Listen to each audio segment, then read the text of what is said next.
It's the Worldwide Sports Radio Network.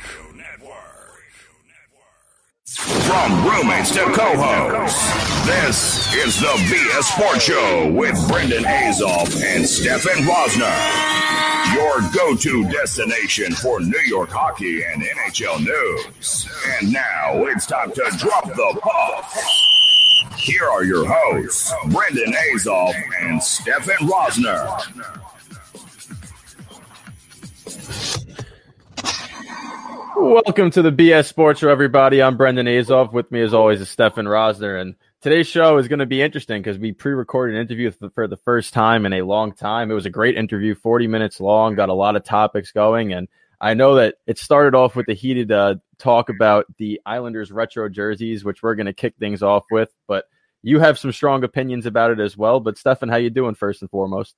I'm doing great. Today, honestly, the shoulder feels fine. Had physical therapy. They did a little massage in here and there. Felt good to go. Obviously, I'm not going back into sports just yet. I got to work my way back. I got to start, driving and working first.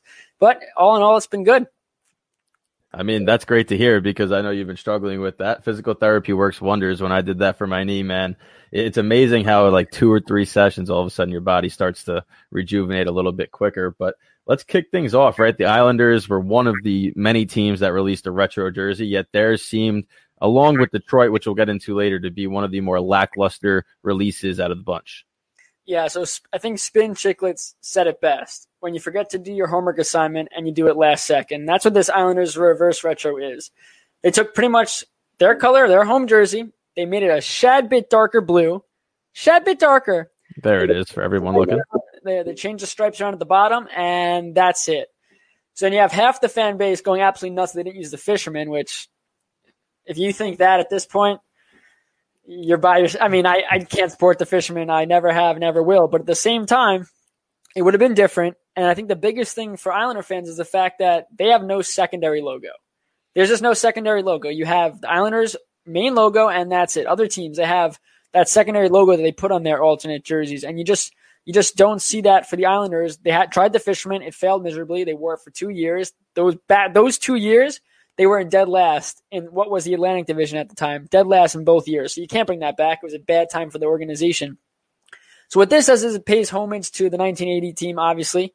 The Islanders won 4 consecutive cups. So how can you really complain? What can they have done differently? Now, they could have done a lighthouse, an anchor, I don't know, anything. They decide not to. Lou Lamoriello's at the helm. He's a very strict guy, clean cut. That's how he likes to go, and that's the jersey you get. And at the end of the day, they wear him probably 3 times max, depending on how long the season is. So at the end of the day, at this point, let's forget about this jersey. But at the same time, you look around the league, and there are some amazing ones, and you see the Islander fans feel like they were, they didn't get their fair share of this beautiful jersey, what could have been.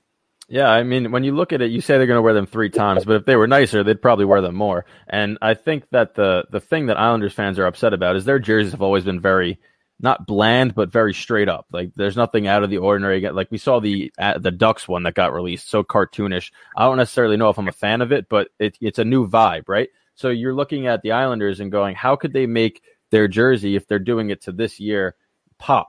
And it's reverse retro. So, yes, they want to mimic what they did in the past, but you want a modern twist. The Rangers Liberty jersey had red sleeves on the bottom, and they left those out, which a lot of people are upset about, but it's a modern twist. So maybe take that jersey and reverse the color scheme, right? You said you wanted an orange jersey. They could have done that. They could have paid homage to their older ones and still twisted it a little bit so that it pops. Because now people are going to want to buy a jersey that's basically just a dyed version of their home jersey right now. I'll go get it. It's in my closet. That's what I'm saying. It doesn't make sense why they would just not put a little more effort and creativity into this release. It's tough. I mean, I get why fans are upset at the same time. Again, the logo didn't change. I think my favorite one is the ones they wore. I think it was 05-06. It was their 3rd alternate, and it was it had the orange stripes on the side, or the blue and the stripes. It was really cool looking jersey. Yeah, it was blue stripes, orange jersey, and they didn't do it. And at the same time, it's just, you got to deal with it. There's nothing anyone could do to fix it. This is the jersey you get. You either pay the 200 something bucks or not. For most of us, why on earth would we pay for a jersey that's probably hanging up in our closet? I don't care if they switch the colors at the bottom. It doesn't make a difference. It just sucks because you look, some of them came out so well. Others not so much, which we'll get into later. But, it seems like a missed opportunity for fans. Like I talked about this later on in the interview, and I'll just say it now, is the Islanders fans right now are nervous that they're not going to sign Barzal, but it's been an iffy offseason where they have no money. They need to move contracts to even sign Barzal. Then they get Barzal, and they still have to figure out, okay, let's get a high-caliber winger, which is going to be damn near impossible in this market. Let's celebrate a nice, beautiful reverse retro jersey to at least take our mind off things. And Adidas and the Islanders pretty much said, nah, keep paying attention to your issues. That's it. And that's where we're at right now. Yeah, and it comes at a time, too, where there's nothing going on in the hockey world, right? Usually in November, we're approaching the 7th week of the season right now. People are in full swing. This wouldn't be a topic of discussion, but with nothing going on, a lot of fans were looking forward to these releases. They were hoping that they were popping. I know Rangers fans have been talking for a while about getting a Liberty jersey back, so we were all anticipating it.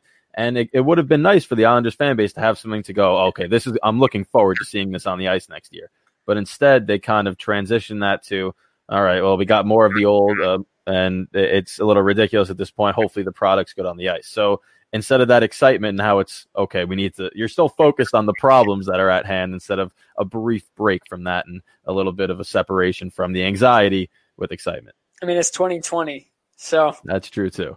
I mean, Islanders get the crappy jerseys, deal with it, but at least hockey should be returning sooner than we did expect. We were hearing, February, then we're hearing, okay, the second week of January. Now we're hearing January 1st. So this has been some interesting news coming out of the league. Yeah, so, I mean, this ties into a little bit of everything, but the January 1st deadline seemed unrealistic, right? I mean, we're looking at everything going on in the world. There's been surges in numerous states. The Canadian-American border is still closed. Yet the NBA came out and they solidified a Christmas Day start. They have a trade deadline coming in the next week. So they're kind of kicking into a gear of we're going to restart our season, which puts a lot of pressure on the NHL. We saw in the beginning of the return to play format over the summer that once one league said we're coming back this date, every league followed because they know that they have to make that competitive market. They need to make some money back. So now we're looking at the NHL, who they don't necessarily have a commitment yet on a secured return to play policy, which I think is BS at this point because they've been talking so often. But January 1st is still holding true, and they're still holding on to that hope for, I don't necessarily know about an 82-game season, but at least a January 1st start date. I mean, you look at the NBA, and they've been dealing with this the same amount of time the NHL has. And for them, they have one easier task, which is the fact they only have one Canada team. Yep. Toronto Raptors. And I did some research because I'm that kind of guy. And they were talking about playing in Kansas City because there originally was a basketball team there. They maybe, go back there for a little bit. But now last week or so, they've been touring all the facilities in Tampa or around Florida area, so potentially to play there. So realistically, they don't have an answer for the Raptors yet, but they're going to find a place for them to play. Again, it's not a huge issue because they have one team.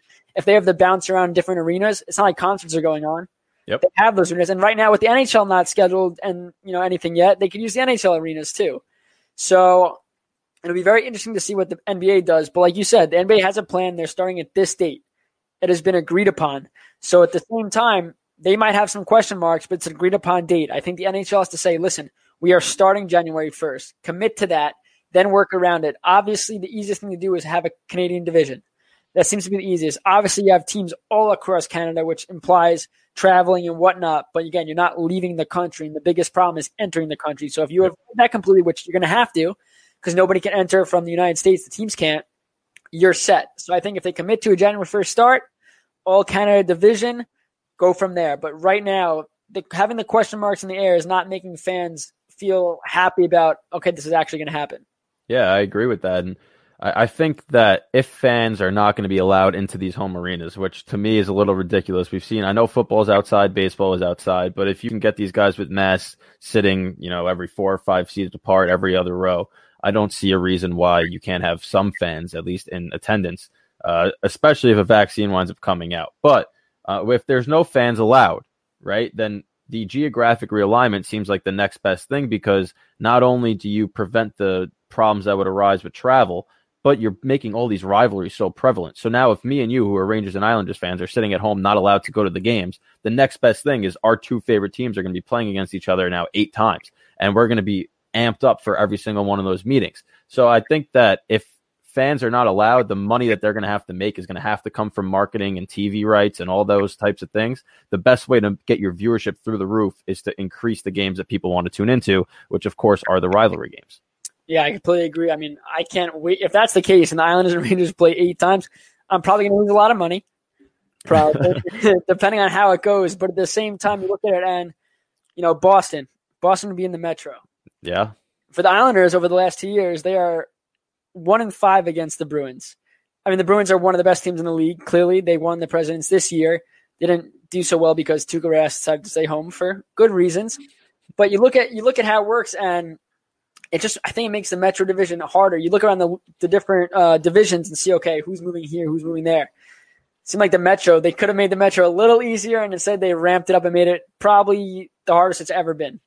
Well, it's tough because the 2 teams that could be taken out, right? We look at Columbus, which is probably one of the ones that gets removed, and they're not necessarily a juggernaut, but we know the goaltending tandem. We know how hard they play, how well they're coached, so they're always a thorn in everyone's side in that division. You replace them with Buffalo, say, so not really an upgrade in competition there. But then Boston comes in and is replacing either Carolina or Pittsburgh, yet to be determined, and that becomes, oh my God, because you know that they're going to be in the top 3. Right? They could have a terrible regular season, but the amount of talent that they have on that roster in the net, the defense and offense, they just find a way to get it done to get into the postseason. So they're going to be there, which means you're really fighting for 4 spots among the remaining 6 teams. You talking about the Penguins? No, I'm talking about the Bruins now. The Bruins replacing those teams. Yeah. If the Penguins wind up staying and Carolina moves, and then you have the Pittsburgh Penguins and Boston Bruins, I mean, it's a nightmare because not only are you putting the amount of talent, like you're increasing that, but the amount of teams in that division that are already good enough to make it to the postseason, now you're only playing each other. It's going to be, you don't know what's going to happen because on paper, it should be the Capitals, Bruins, Flyers, and then 2 other teams, right? On paper. But the Islanders playing the Rangers somehow go 6-2, or the Islanders go 6-2 in that matchup. You're putting the other person completely outside looking in. And if the Islanders can go 6-2 against the Pittsburgh Penguins, say, and they're still in division, now Pittsburgh is going to have to beat everybody else up to make it. So it's so intriguing with how these rivalries are going to affect the eventual postseason standings. And I wouldn't be surprised if they went to a little more of an extended postseason as well. Obviously, fans have zero say in the alignment, but imagine that Philly and Pittsburgh didn't get to play each other at all this season. We know why, because you look at Pennsylvania and Pittsburgh's they're on the border, right? Yep. Pittsburgh's on the border, Philly's not. So it makes it interesting because that whole fan base loses a rivalry unless it goes to the playoffs and they magically meet. But at the same time, like you said, Islanders and Rangers, if one team dominates, any team dominates a series against a certain team, that team's going to be at the bottom. But you talked about it too, is a team like Buffalo comes into the Metro, right? While they should be at the bottom, they'll start off hot and should be at the bottom. We're going to see very similar things that we saw in baseball where every series, every game matters so much more. Obviously, less games is one thing, but now you're playing against rivalry. Those take a lot out of you. In baseball, yes, everybody in, let's say, the AL East, everybody's a rival. But in hockey, it's different. Ranger-Islander game, it's not just another game. You put a lot of time and energy in if it's condensed where you have, let's say they're playing 60 games and they're playing a couple of back-to-backs in a short amount of time, energy level is going to be low. These are going to take a lot out of these players, and I'll see how that impacts the other matchups where, all right, the Islanders are playing the Rangers Monday, Wednesday, then they play Thursday, Buffalo. Well, clearly the Islanders are going to want to focus on the two Ranger games, and then Buffalo is Buffalo, but you can't, every team in the NHL could beat any team any single night.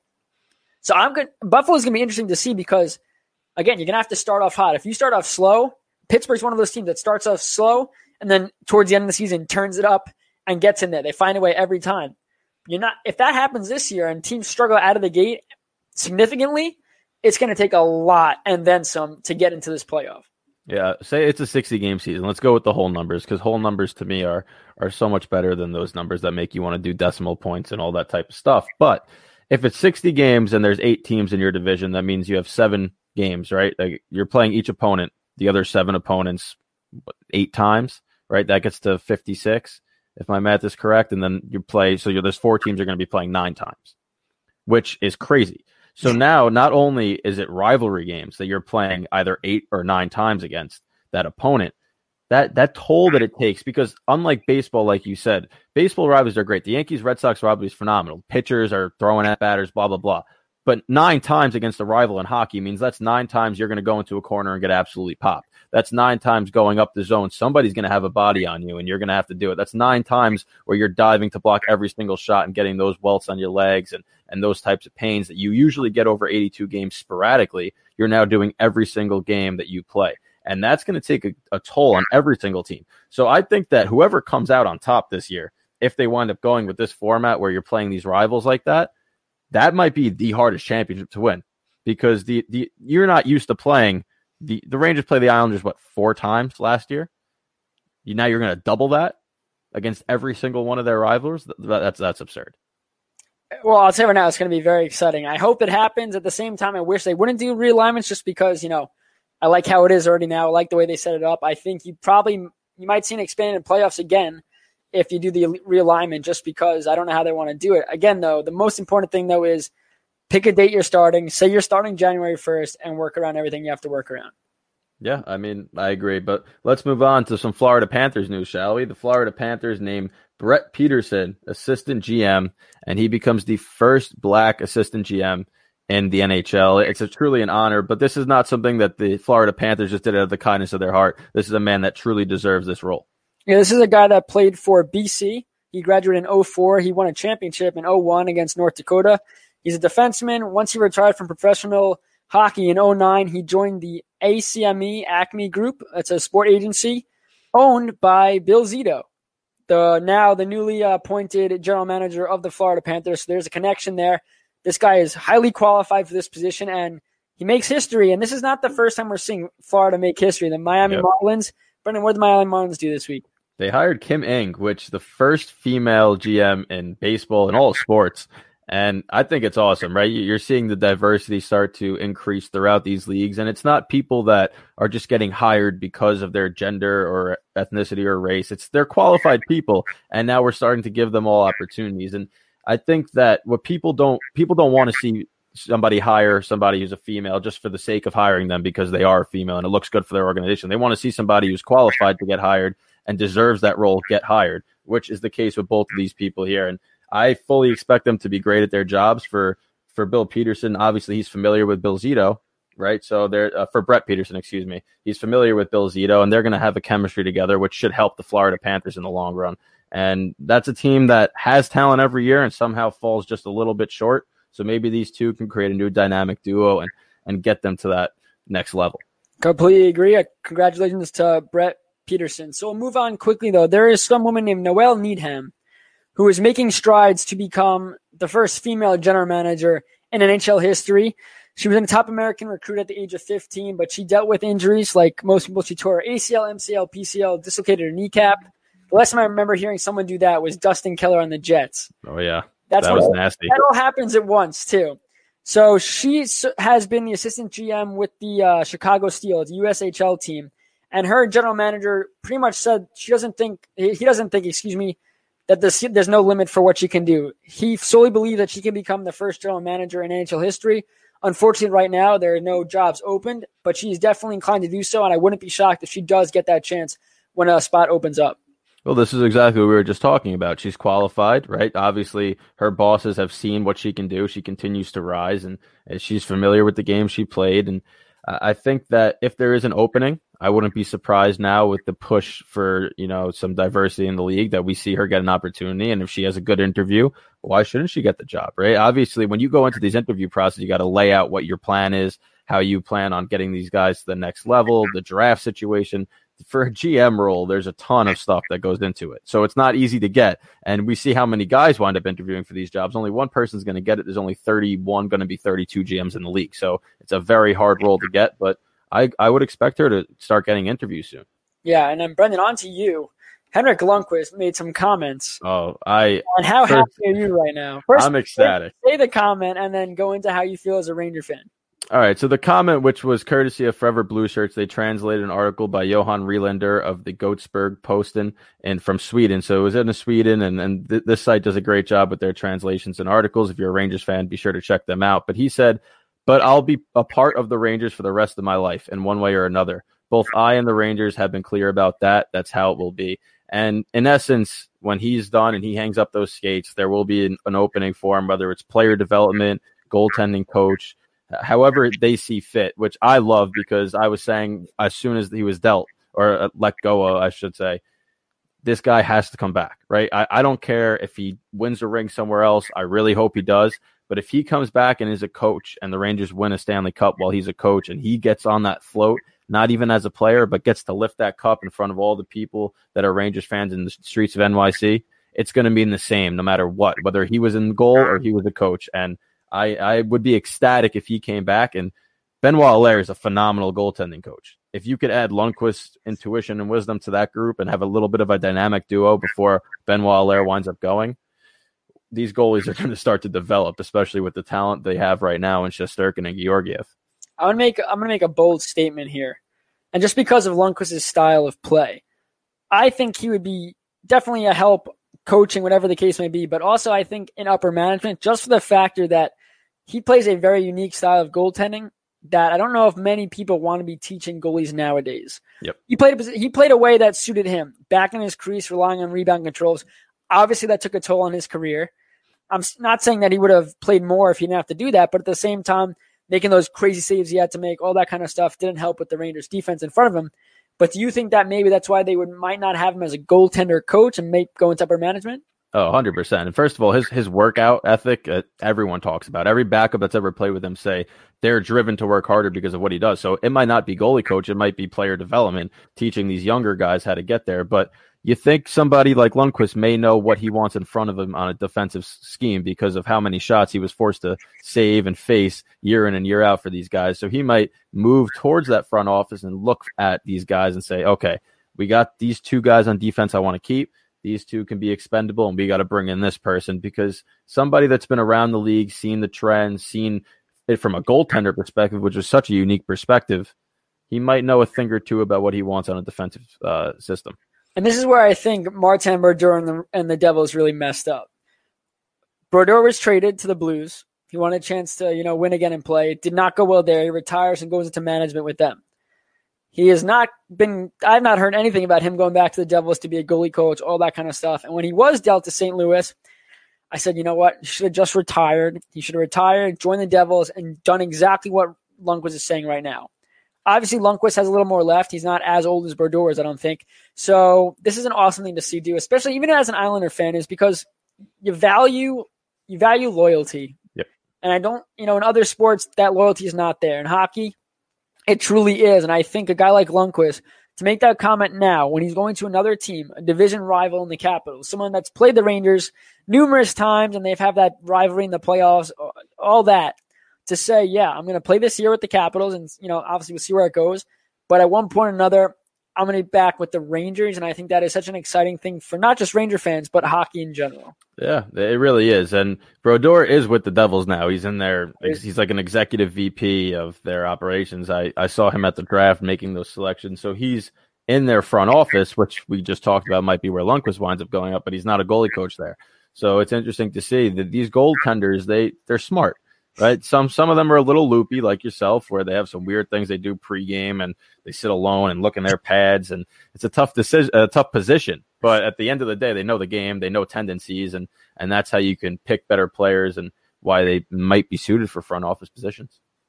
Yeah, well, thank God he left St. Louis, because again, not a good fit at all. No. I'm glad he's with the Devils organization, because that's where he made his legacy. And for Lundqvist, he will always, even if he went to Cup with the Capitals, he'll always be a New York Ranger, and that's all you could say at this point. Yeah, he's destined to come back, and at least he's confirmed his interest. And I've always said I wanted that to be amicable, right? That departure had to be amicable, because if you have Lundqvist leave and there's animosity, it just destroys Rangers fans like myself who grew up watching him play. So I'm glad that it was amicable, and now that there's going to be a reunion eventually, not as a player, but as a member of their front office or coaching staff, it's really remarkable, and I look forward to seeing that.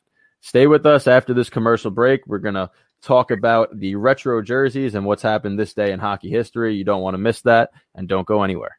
You're listening to the Worldwide Sports Radio Network. You're listening to the BS Sports Show on the Worldwide Sports Radio Network. Welcome back to the BS Sports Show, everybody. Brendan and Stefan with you, and we're going to get into some this day in hockey history, some NHL rewind, and obviously we love this part of it because it's so crazy how many things wind up happening on the days that we have our shows. But there was one thing in particular today that we're going to get to in a second that stood out to us because we were there live, and we're going to have our friend call in who was betting on that game and the roller coaster of emotions that he went on. But we'll start things off with in 1932, the Red Wings showed up in Montreal to play the Canadiens, and both teams had red jerseys on. So you would never see anything like that happen today, but the Montreal Canadiens were the home team, forced the Red Wings to wear some white pullovers, and the Red Wings wound up losing 1-0 because they couldn't really skate in those pullovers. Were reverse retros? They might have been if they were the Islanders. I mean, the Detroit's retros are pretty terrible too, but they are. 1973, Bobby Orr sets NHL record in assists for a defenseman with 456 after recording 4 in an 8-0 win against the Red Wings. He did it in just 458 games. That's kind of crazy. I mean, we talked about this actually last week, how he retired at 31, and the amount of talent that he had and what he could have done of his career was a little longer, but that amount of games to get that many assists as a defenseman, you had to be pretty good at what you did. You probably would have won the Norris. I mean, if that was around back then, he definitely did. And he's still regarded as one of the best to ever do it as a defenseman. Yeah, I mean, that's 456 assists in 458 games. I mean, that's absurd. And, like, these weren't times back then where it was offense. Like, there was a lot more body contact, a lot more penalties that are now penalties that weren't called back then. So his maneuverability had to be top-notch, but that's also why at 31 his knees were shot. If he could do that, he'd be a top draft choice in fantasy every single year. No, Number one overall. If you're 2 games shy of pretty much being an assist per game player as a defenseman. Yep, and that's not even counting goals. Yep, not even counting goals. 1979, Gretzky and Howe face off for the first time in their careers in Gretzky's rookie season, and Howe was 50 years old. Whalers won 4-0, and Howe got an assist. When I saw this, right, first of all, the rookie versus a 50-year-old is the first time they're facing off is mind-boggling. But then the fact that Gordie Howe won this first matchup and recorded an assist at 50 just shows how Mr. Hockey was still getting it done after that's probably his 4th now decade of playing. It just unreal. He's older than Crosby's dad, probably. Yeah, I mean, he's still he's the only player to play with his sons. Like, it just, the amount of stuff that he accomplished in his career, it won't ever be accomplished again in any sport just because no one's allowed to play that long anymore. When's the next Howe coming into the league? The next type of player like Gordie Howe or the next player who's playing for 50 years? And no, anyone related to him. Oh, I don't know if they are anymore. Hopefully somebody comes around. I hope we'll see a little Crosby one day. I mean, you're going to get to that point, right? It's whenever you have a dad in the league or a brother, your chances increase because that competition in that household is through the roof. We could have like 8 Kachucks in the league. I mean, they have families like that, right? The Bowmans are all in front offices, and they don't necessarily play, but they're dominating the GM's position. Wasn't Bobby Holik had 3 or 4 brothers? 2 or 3 brothers? The Hull, Bobby Hull. No, Holik though had brothers too. I didn't know that. I know that the Hulls were huge. Yeah. All right, move on to 1984. The Islanders beat the Rangers 10-4. Mike Bossy has his 32nd hat trick, tying him with Philip Esposito for the record. I guarantee there was free chili that night. I'm so happy I wasn't born in 1984 to watch that game. You would have turned off your black and white television. Listen, I mean, 10-4 is a butt thumping right there. Yeah, that's a killer. And that's a rivalry game. I mean, granted, what was that at the start of the Islanders' dominance? When did they go on that? This was 1984. Is after. So they still had some of those guys that were around, and I don't know how the Rangers were back then either. But obviously not good because they lost 10-4. Yeah, no, that's brutal. And at the same time, though, I don't think we've seen an ass beating like that for quite some time. The next one, Brendan, you could get going. I'll make sure I get our friend Michael Miller to call in. So in 2018, Stefan and I playing hockey happened to be by Philadelphia for a weekend of games, and we decided to go to Wells Fargo Center, watch the Tampa Bay Lightning play the Philadelphia Flyers. And the Lightning were up 5-1 with 10 minutes left to go in the third period. Flyers fans were getting angry. It was an absolute blowout. Didn't look like they had anything going. And before you know it, it's 5-5 going into OT. And it's one of, I think, 6 times that a team has come back from 4 goals or more down with 10 minutes to go in the game. And they did it, and that place was absolute bonkers, going crazy after that final tying goal. And, of course, it was all for nothing when I think Anthony Cirelli was the one that wound up potting the OT winner, and Tampa Bay still won that game despite blowing the 4-goal lead. And I don't remember what Miller had. I hope he comes on, but he had bet on that game, and he thought it was over. He thought his bet lost, and I think he might have bet the Flyers. And then the Flyers come all the way back. You see this kid start going crazy, and next thing you know, he's disappointed again in OT. So as we wait for him to call him, which he should be calling it any second, I'm pretty sure he had the over and the Flyers. So while the over hit, clearly, he gets absolutely upset, and hopefully he calls in right now and we'll get his reaction. But it's so interesting that magically on this date, here he is. He's calling in. Let me know if you can hear him, Brendan. All right. Miller, can you hear me? Mike? Stefan, how Mike, you have to talk into your phone. Hello. What's up, Miller? Can you guys hear me? I could hear him. Can you hear him, Stefan? I can't hear him, but If I can hear Stefan and you. all right, guys. I can hear both of you. Can you hear Brendan? Yep, we're good to go. So, all right, Miller, let's kick it off. So this is our hockey buddy, Mike Miller, who was on that trip with us. And Miller, we already went over your bet. You threw, if I'm not mistaken, you threw the over in this game and the Flyers. Is that correct? Yeah, that's correct. Together. You go together in a parlay. Do you remember how much you threw? I think I might have thrown somewhere around $40, somewhere in that range. So what was the payout, you I think? 40 to win like 70, somewhere around there. All right, so the Flyers are down by a lot. What's going through your mind? Well, it was 5-1, and I'm sitting there with you guys, obviously, and pretty much everyone on our hockey team is heckling me because my bet looks quite disastrous at the time. 5-1 is not a slight lead by any means. And suddenly the Flyers score a couple goals. Next thing you know, we get a tight game. Next thing you know, Wayne Simmons, the Wayne train, is sitting on his back in front of the net, tying up the game 5-5. And we're going to overtime. So feeling like very optimistic after the 5-1 comeback, obviously. I think optimistic's a lower word than what you were, because I remember you were going, as the comeback was happening, as this emotion roller coaster is getting to the top before it drops, you are going nuts because you're like, okay, I'm out $40. Now your mind's thinking, I'm walking away with money, and you all can laugh as much as you want because this is the greatest day.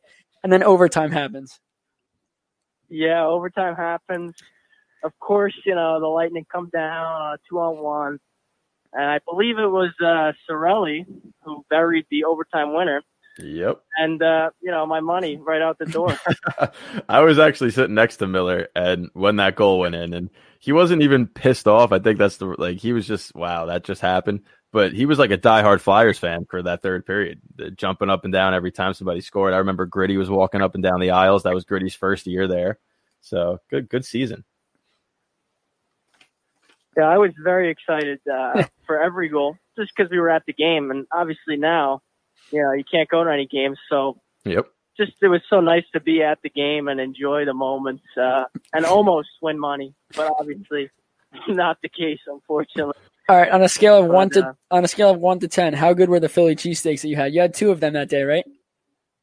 Yeah, I had 2 Philly cheesesteaks that day. I was feeling pretty stressed, obviously, in the third period. So I decided to get another. They were quite delicious. I definitely recommend going to the Wells Fargo Center and picking up a nice Philly cheesesteak when you're there. But maybe not 2, because it was a lot. Well, I was going to say, too, if you had won the money, you'd have been fine, but you probably spent $30 on 2 Philly cheesesteaks. Yeah, I definitely spent at least $30. That's not including the amount of beer that you probably had. Yeah, that too. Yeah, trying to cover my expenses with the bet, but sometimes it doesn't work out that way. So if you have a gambling problem, call 1-800-GAMBLERS. You're good, Miller. Miller, Thank you so much for calling in. That was definitely a great couple minutes to talk to you, and hopefully your betting is going a lot better than it was that day. Yeah, well, actually, I just watched a nice tennis bet. I'm big into tennis bets now. Yeah? And I just watched Tsitsipas Rublev, They battled it out. Very tight match. It just happened. So I'm going to check out the NITO ATP Finals. It's going on in London. Top 8 tennis players in the world. Did you win your bet? I did.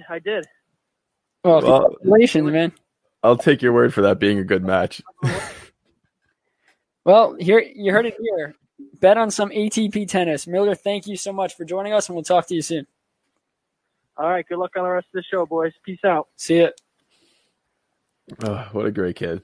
What a guy. That's just hysterical that he actually remembers that, because I don't remember what I ate for breakfast yesterday. Yeah. And he remembers the score, who scored the game. He remembers Wayne Simmons being on his back. I don't remember any of that. All I remember is his excitement, throwing food, trying to get a picture. He kept screaming for Gritty. Yep. I remember that, and that's got to be tough, though. I mean, we had it the other day, Brendan. Me and you both been on the Bills. I really don't want to relive that experience because 3 guys on DeAndre Hopkins, he comes down with it. But whatever. We'll move on to the speed skate because there's a lot to unpack in these last 14 minutes before our commercial break. That there was a lot of great jerseys, and I was actually pleasantly surprised with how some of these turned out.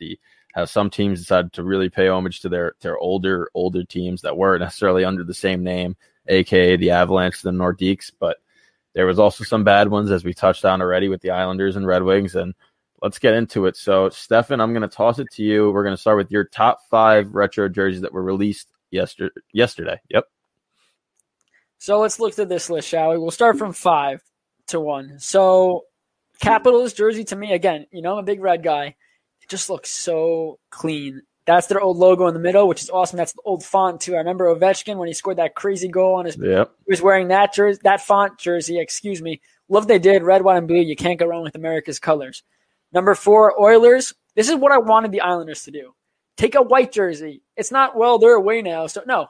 For that 1 or 3 games you play this year, you make yourself the white jersey as home and the other team's away, or you wear it on the road. There's no fans. It's not like you have to cater to the fans seeing it. That's what they usually do. You want the fans to be in the building when they see it. White jersey, it's very clean, and it's just professional. It's basic, but the color patterns, they just reverse their jersey color. Love it to death. Number 3, how can you go wrong with the Whalers jerseys? Carolina's doing such a phenomenal job as a franchise. I'm all for the Storm Surge. I know Don Cherry is not, but I don't care. So the things they do is awesome. The Whalers, paying homage to that team, that franchise is awesome. The logo is beautiful. I love what they did with the gray. So they could have gone with dark or white, but I like the gray looks perfect on that jersey. To Minnesota, I saw a lot of Minnesota getting a lot of heat for this, saying, well, this is not really the Minnesota's, history. This is more the Dallas Stars history. No, this is gorgeous. And I'm not a huge green fan. And this is just the way they did it is taking their regular logo and just putting the Minnesota North Stars colors on it. I think it looks perfect. I don't think they could have done a better job. Love it. Number 1. So the Nordiques moved to Colorado in, I think, 1995. And the Avalanche colors, we already know what those colors are. But having the Nordiques logo with the purple and the logo, I think it just looks so beautiful. And again, that's an historic jersey. Obviously, there's no team in Quebec since they've moved. And I think it's awesome to see. I don't know how Nordique fans feel about it. They have to, I think, appreciate it. Obviously, They're not happy with Colorado that they took their team away. But at the same time, they might want to wear those for every time they're away. I mean, those are beautiful. And Colorado has they're alternate. I don't like their regular logos. They're alternate with the C. And this one, if they made that a home and away, so good. Yeah, I mean, the Capitals one makes me think American League through the legs because that's the bird that they had when he did that. And that jersey it's awesome. I like the design on the bottom too. Really clean. The Whalers one and the Carolina Hurricanes already have the green one as their alternate. So you're kind of going back to that well, and you can't go wrong. Like you said, that jersey's awesome. And I was really pleasantly surprised with the Wild one. That color scheme is we had talked about their color scheme being a problem. And like, where's that red from? This is awesome. Like, this color scheme is so much better. Honestly, for most of these, I want to see what the alternate is for their away. Like, if Minnesota Wild went with a yellow, let's say they went with that color green jersey with a yellow and reverse it would probably look fantastic. So I tried to keep my list a little different. My number 1's the same because that Nordiques one's gorgeous. But my list is still subject to change because I don't like to really rank jerseys until I see them on the ice. I feel like once they hit that ice, some jerseys look better than others. Like, I mean, the Red Wings is all white, and we both don't really like that. But when it hits the ice, it could be nice, right? There's still that potential. I doubt it, but we'll see. So my number one, obviously the Nordiques one, just classic logo. Nordiques has always been one of my favorite jerseys, and they did a great job. The colors look awesome. There's hats off to Colorado and Adidas for that one. Number two, I know there's very mixed feelings about this, but the Coyotes jersey, I love the Kachina. Now the one with just the head, the bottom of the jersey and the orange with the moon. I think it's phenomenal. I think this one's going to be the most mainstream one of all of them. I think you're going to see people that aren't even hockey fans wearing it. So hats off to them. This could be one of those pieces that gets hockey a little more mainstream just because people go, where's that from? It's from the NHL. The number three, the Flames, did a great job. They went back to their old days. This logo is just really cool looking in the color scheme. You can't go wrong with black, red, and that fiery look. So I really like that. I think that Calgary is going to look awesome on the ice with that, and it's going to offset their all red and yellow look consistently. Number four is one of my favorite jerseys of all time. I had the first Liberty jersey. I loved it. They didn't go with the red sleeves, which I'm kind of a little peeved about, but at the same time, it's an awesome jersey, and it's very clean, and I think this will pop on the ice. They actually showed Zibanejad on the Rangers Twitter account, like a made graphic with the jersey on, and it looks really nice, like the full uniform. And number five, I was going to use the Capitals or the Kings, but last second I saw the Sharks one, and I said, you know what? I really like the sleeves on it. The Sharks logo has always been one of my favorite, and the gray with the teal, I kind of like it. And I know you weren't as much of a fan of it as me, but that Sharks one, I feel like once it hits the ice, could be really clean, especially if they do the socks the right way. That'll bring it all together. Teal just makes me think of fishermen. It makes me want to throw something off a building. Oh. So, he's got PTSD from that. Honestly, at that time, I was too young. I wasn't really watching it. But you look at the San Jose's, and some of these look like they could be really cool sweatshirts. Like something that you could wear around. Like San Jose's look like it would be a really cool sweatshirt. Some of these look like really good jerseys. Coyotes, I wasn't too fond of, but now looking at it and thinking about it on the ice, and okay, I like it. I didn't actually really notice the bottom. It's cool.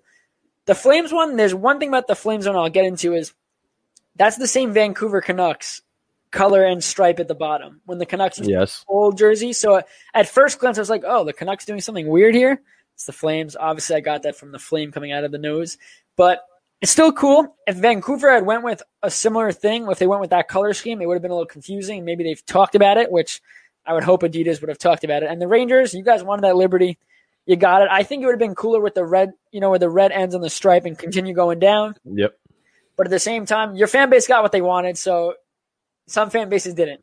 No, we know. And I mean, if you look at the Coyotes one, right, the bottom, you got the cactuses, like the desert with the moon. I think it's just really cool. And the part of the attractions of the Coyotes, because we know that their fan base is in and out. We know that their teams hasn't been consistent, but they've always had these unique jerseys. And we've seen the Kachina make a big comeback. That was the only one they wore when they were home in the postseason. And now they have this to add to it. And it's just unique colors, unique logos. It's one of the only teams in the league that isn't as bland as you would see. Like we saw the Islanders like consistency. The Rangers very rarely stray from that, right? I mean, the Sharks, they have an alternate, but it's still their regular logo. So teams in the NHL are very old-fashioned. I like the fact the Coyotes aren't. I agree. Let's move on to ones we don't like, Brendan. I'll start. Number three, the Islander ones. I mean, I don't hate the jersey because that's their home jersey. So if I were to say I don't like it, then I'm saying I don't like their regular jersey. I like their jersey. It's a beautiful-looking jersey. This is nothing different. I was very confused of where the Jets were going with the gray because, you look at their jersey. The logo's cool. The logo's great, and they went back to their old logo a couple of years ago. Oh, no, when they moved to Winnipeg, from the Thrashers, they had Winnipeg Jets. What was it? The plane, and they went back to this one? Yep. So this is a great logo. I don't where are you getting the gray from? Again, this is one of those that looks like a sweatshirt. Looks like it would be a nice, cool sweatshirt. And to me, it doesn't do much. And for Detroit, it looks like those practice jerseys they wear where they set up the team. One's wearing red, one's blue, one's white. That's like what they would wear for the white ones. And they didn't do a thing. The Islanders at least switched two things around, but this, you want to call bland. This jersey's bland. They had a gray stripe, so that's great. People that are color challenged are just going to see white and black. I mean, I don't see what the big deal is here. And for a Detroit team, they really could have used a nice looking jersey to get rid of the fact that they just signed a ton of veterans and probably going to be a mediocre team yet again. No, as this isn't it. And it's been such a good offseason for Detroit to get back to just being respected. I mean, they didn't score 40 they didn't register 40 points last year. To just be respected. And they said, nah, we'll just, we saw the Islanders wait till the last minute to do their homework. We're just not even going to do our homework. Yeah, I mean, listen, we have the same three, just in a different order. And I think the Islanders one is the worst just because of how much it's their home jersey just tie-dyed. And I don't understand the lack of creativity. Like, just try to make a little more ingenuity with your product.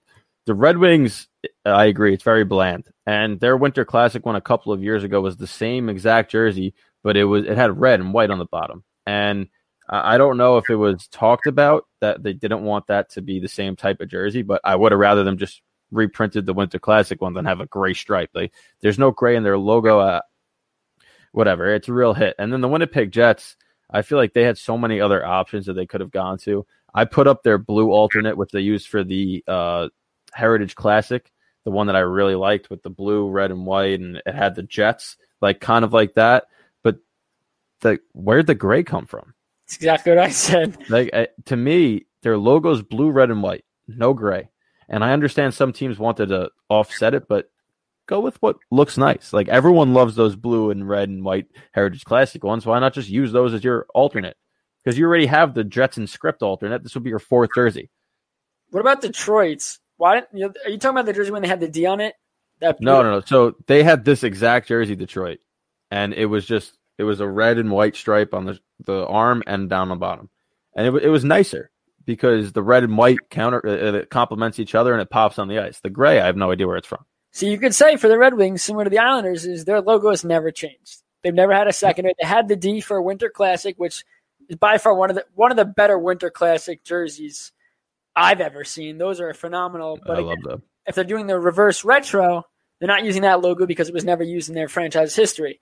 So I get why they stayed with the same thing, but I think they could have done.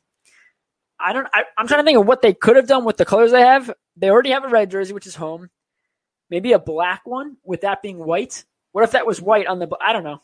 They could have done something like that. I mean, listen, Detroit's logo is one of the coolest ones in the league, right? The wheel with the wing. To me, you could always use that color. They have the perfect colors, red and white. We've talked about how much those look great on the ice, where you don't need a gray stripe. They could have done more to this jersey where even if they just keep it white, you could add something to the arm, the shoulder, the bottom. That's not just a plain old gray. A red stripe. What about a red stripe going across here? Like, I mean, you could alternate the colors so that it just looks better. This looks like a plain white T-shirt that they painted on. It just doesn't look good. Yeah, you get at Walmart.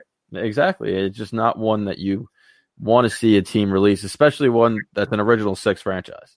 Yeah, I mean, you look at these, again, we have the same three for great reasons, but, again, like you said, until we see them on the ice, they might look really good. Ottawa Senators, which we didn't give them any credit when they switched their logo and now they have that same logo back, they should just make those their home, the ones that they made their reverse retros. I know we don't have it, but beautiful. They went with the red. I mean, to me, you can't go wrong with red. Now, there are some teams that wear way too much red, yes, but for a third jersey, that clean red look with your logo, I'll take that every day of the week. What'd you think of Vegas's? I didn't like it. Well, I like red, and I didn't like it. Yeah, the color scheme to me was weird, and I don't necessarily know why they even had to make a retro. Like, they should have been the one team that didn't have one because they just released alternates. They don't have any retro history. So it was a weird concept for me, and I think they missed with that jersey, which usually they don't miss because that team has been, first of all, competitive every single year of their existence. And I am not a huge gold fan, but those are not terrible, especially on the ice. And I don't know. To me, that red with the sword, and I don't even know what it is, just not great. But I would like to see Marc-Andre Fleury's pads in those because he always comes up with something completely unique. So when we come back from the commercial break, we will play an interview with Michel Anderson of the Eyes on Isles. It was a phenomenal interview. He gives his input on the jerseys as well as the Islanders prospect situation. So you do not want to miss that if you are an Islanders fan. It's the Worldwide Sports Radio Network. You're listening to the BS Sports Show on the Worldwide Sports Radio Network.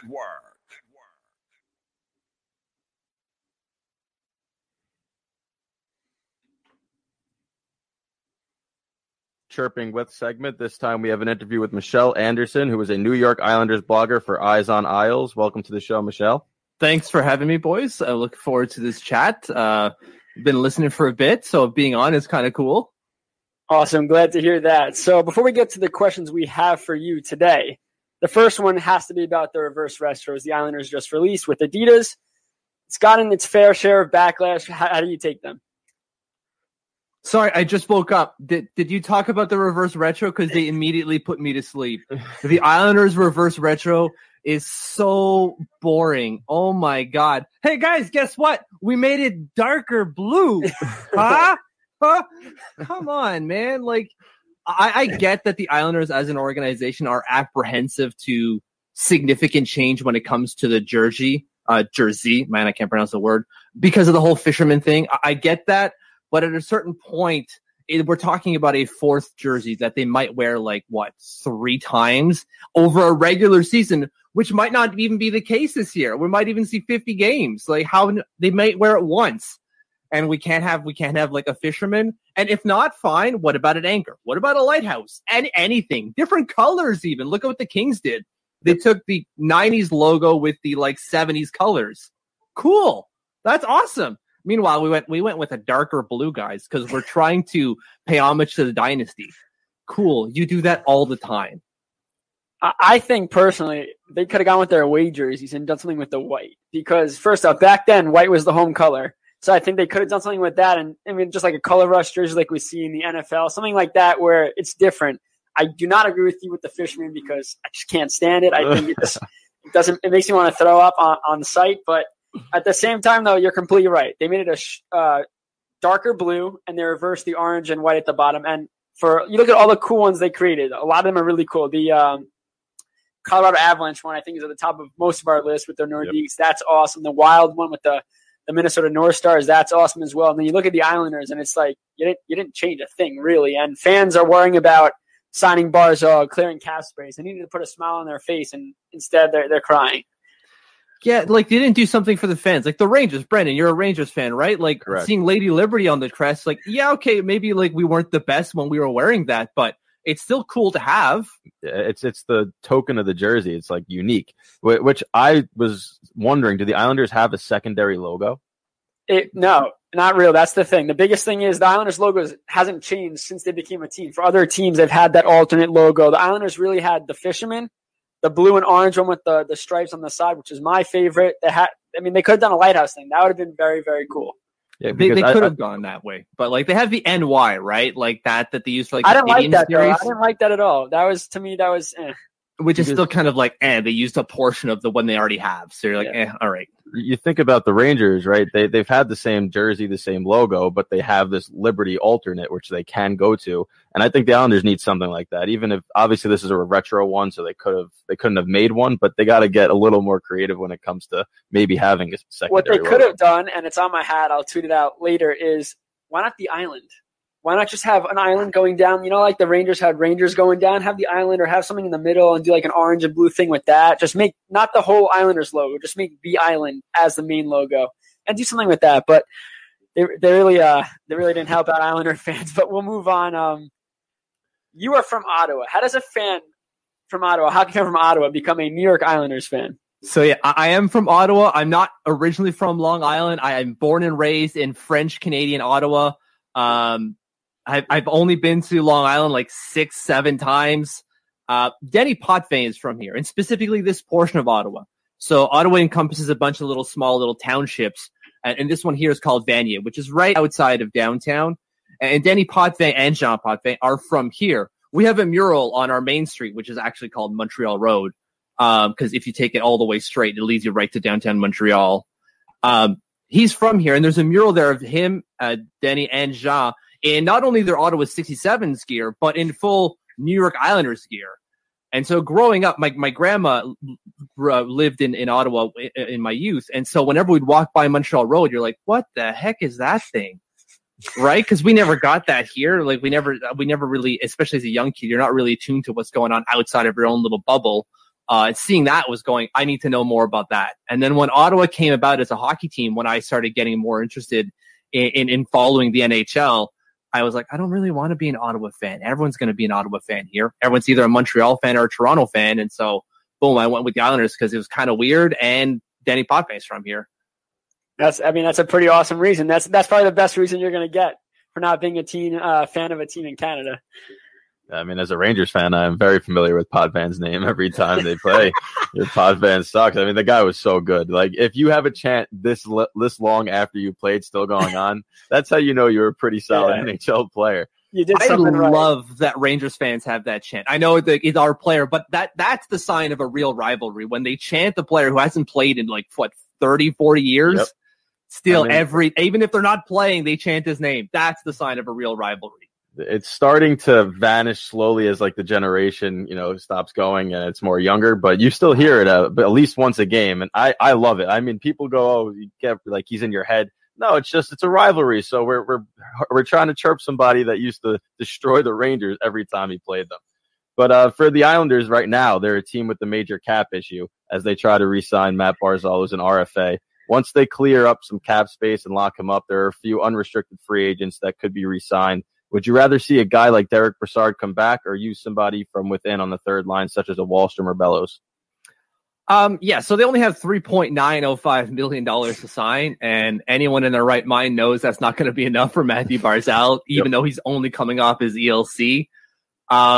If they can clear up cap space, yeah, that'd be great. We can find something. I don't think they're going to find a lot. They can maybe move some pieces around, putting guys on LTIR or moving guys to the minors and clearing up $1 million and change for every move. Would I rather see Derek Brassard out there? No, I would not. I did not like after his 15-point flurry at the start of the season. After that, he just completely vanished.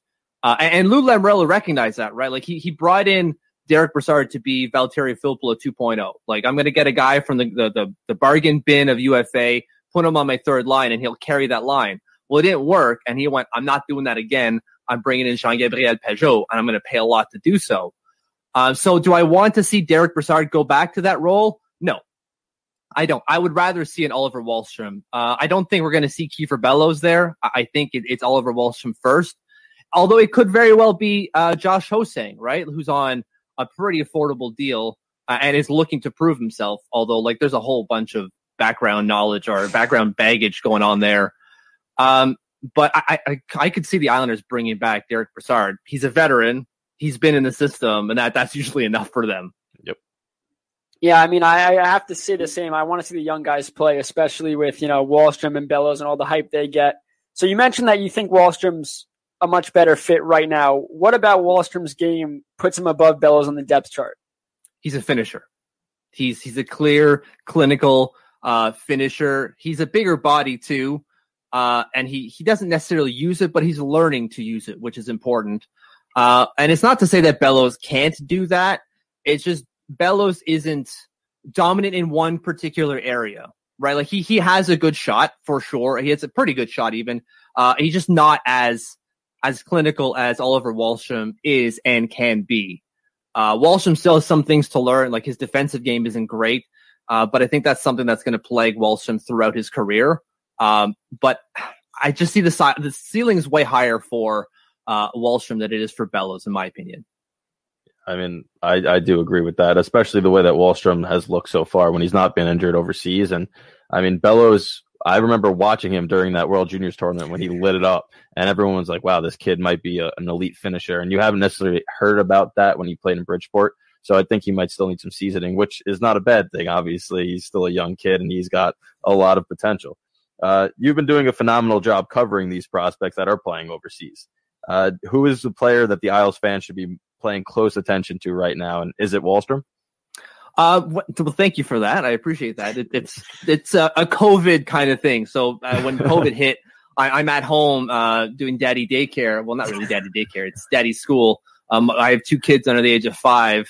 Yeah. And so they're doing schooling. So I'm sitting watching them doing school. So I'm like, all right, well, I'll follow some of the Isles prospects in Europe because they're playing. If you would have asked me this question 2 weeks ago, I would have said you need to keep your eye on Ruslan Iskhakov, who's playing out in Finland for TPS. But since then, he's been scratched twice, a healthy scratch twice, and then moved to the wing. So he's a centerman. he's small. He's like 5'8", 160, maybe 170, somewhere around there. So for NHL, that is small. It's probably like I maybe weigh 160 pounds all wet. So I'm not going to really throw him under the bus for that. I got you beat, but continue. So I would have said him, but he's not really lighting it up as we thought he would in Finland yet. That might turn around, but as it starts right now, his journey in the pro ranks isn't really working out as well as we thought. For me, it's Robin Salo right now, the defenseman playing in Sweden, who's also Finnish, but he's playing out for Örebro in Sweden, plays a ton of minutes, 21 minimum a night. He's now on a 3-game point streak. I think he's got 4 points over his last 3 games. He's just an absolute workhorse. 22 years old. He's at the end of his contract this year in Sweden, so he's probably going to be in North America. Depending on when 2021 or 2021 starts, he could be here this year, right? Like, they're finished their regular season in March. We're not probably going to start till January, if that. So he could be here this year, depending on how things go. I would look out for him. I would say Wallström, but he's still hurt, and we don't know when he's going to be coming back. The team has told me 2 weeks, about a week ago, and that was already a 2-week delay. So we're not really sure where he is in terms of return to the ice. I'm going to try to pronounce his name, but Lundkrantz, whatever his name is. I think it's Lundkrantz, right? Ljungkrantz. Okay, there you go. Ljungkrantz. Should Islander fans be getting used to pronouncing his name? Yeah, sure. Like, I think we have to take what he's doing with a grain of salt. He is a 3rd-round pick, which is still high, but not super high. He's doing well, right? I think it's 15 points in 16 games. That last game he played was a barn burner in so much that there were like 101 penalty minutes given off. It was wild, absolutely wild. He's going to play well for the U20 side. And that's where he's at now, putting up almost a point per game. He's going to play well at that level, and he's going to move up to the SHL. He's already played average of like 2 minutes a night, literally, this year in a couple of games. So next year he's going to be at the SHL level for sure. He's going to be a project. I'm not going to say he's going to be here next year and we should really get super excited about him. He's going to be a gem. He could very well be, but I think we need to temper our expectations with him and just say, like, he's developing well so far in the short time that he's been under our umbrella. Let's see where it goes. So far, so good. Let's move on to Joshua Hosang is back with the Islanders after, the team didn't want him. They outsourced him to an AHL team last year. There was rumors that he was going to the KHL. He files for arbitration to Lamoriello's. Very confused on that, but he does. They settle. They get a deal done. He's back with the team. What are your expectations for him, and can he help this Islanders club this season? He could if he gets a chance, right? Like, we know what he can do. He's at worst a 40-point player in the NHL over a full 82-game season, which is good, right? Like, anyone will sign up for that. He could be even better than that. Every time he touches the puck, people are impressed and get out of their seats. Does he create turnovers? Yes, absolutely. His defensive game isn't great, but we said that about Oliver Wallström at the beginning of the show as well, right? Like, he's got some deficiencies to his game, as everyone else in the league, right? Look at Matthew Barzal. Does he give the puck away a lot? Heck yeah. But that's what happens with puck carriers, right? Like, Brendan, you'd probably say the same thing about Artemi Panarin. Does he give the puck away a lot? Sure. But look how he puts it in the net, right? Like, he masks it. Yeah, well, when you play with the puck more often than other people, you're going to give it away more. It's a wild concept, right? Like, that's just what happens. Now, does that mean like we should absolutely get him first line minutes? No, of course not. Is he going to play at the NHL level? I would say not, which is why he filed for arbitration, right? Like, he filed because if he signed his qualifying offer, he was going to get like $70,000 payout at the AHL level. Yep. As we know now, that's not what he's getting. When it's $240, I think it is, at the AHL level, which is a significant raise for him. If he performs, he'll earn that. And he can, like, what we've seen him turn it on at the AHL level and just absolutely dominate, like torch it, right? Like 10 points in 3 games type of thing. Just on fire. He does not belong there when he is focused. If he can do that, if this deal allows him to do that, he could be a huge contributor for Bridgeport and at the NHL level, assuming they let him do so. With the money he has now, he could buy a new alarm clock. And he should be all set. I mean, how crazy is it that if he just got up and made it to camp, how much his career could be a lot different than it was? I know, one mistake and that's your first impression is bad, but imagine he just showed up on time. His career he might be playing with the Islanders, wouldn't even having this conversation. Yeah, there's also a few other missteps from there, right? Like can't skate in a straight line is something Brent Thompson said like a year after that, which isn't necessarily true. It's just it means he dawdles with the puck a little bit too much, which is true. He said a few things about the team, right? Like he's thrown the Islanders under the bus, like they can't play defense, but I'm the problem. And he's not wrong, but like if you're looking for a job in the organization, maybe don't throw them under the bus. Yeah.